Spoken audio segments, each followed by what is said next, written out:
commence par les temps forts de l'actualité et cette femme dont on va beaucoup entendre parler cette semaine. Christelle Hedman sera sans doute la première à diriger Orange. À 47 ans, l'actuelle directrice Europe de Schneider Electric est ultra favorite, soutenue par Bercy ainsi que l'Élysée, l'État premier actionnaire d'Orange qui conserve 23% de l'ancien monopole. La nomination de Christelle Hedman doit être officialisée ce vendredi à l'occasion d'un conseil d'administration très attendu. Orange qui réorganise sa gouvernance depuis la condamnation en novembre de Stéphane Richard dans l'affaire Tapie Crédit Lyonnais. Christelle Hedman est donc en passe de devenir la seconde femme à diriger une entreprise du CAC 40 après Catherine McGregor aux commandes d'Engie.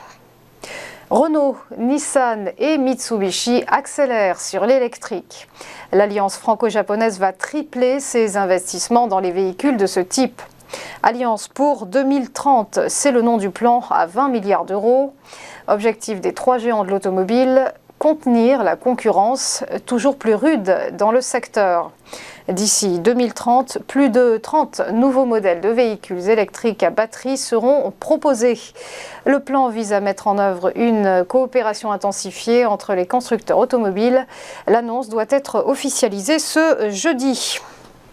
Enfin, on croyait qu'il réussissait tout. Eh bien non. Elon Musk vient d'essuyer un revers en France, dans la Manche et dans le Nord plus précisément. SpaceX abandonne son projet Starlink près de Gravelines ainsi qu'à Saint-Saunier-de-Beuvron. Les sites devaient accueillir les stations du service d'accès Internet à haut débit par satellite, mais l'opposition locale a été plus forte, refusant le permis de construire à la filiale du milliardaire. Pour l'heure, une seule commune française reste concernée par l'implantation de Starlink, celle de Villenave-d'Ornon, en Gironde. Starlink prévoit, on le rappelle, de déployer 1145 satellites dans l'espace pour construire la constellation la plus importante de l'histoire de l'aéronautique.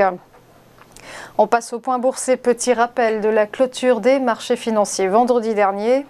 Les places européennes dans le rouge, plus bas annuel pour le CAC 40 qui a encore reflué. Deuxième semaine consécutive de baisse pour l'indice parisien, moins 1,75% à 7068 points. Grise mine aussi à Francfort, le DAX a reculé de moins 1,94% à 15 603 points. L'IBEX, lui, lâché 1,36% à Madrid, alors que le FTSE britannique, lui, chutait de moins 1,20%.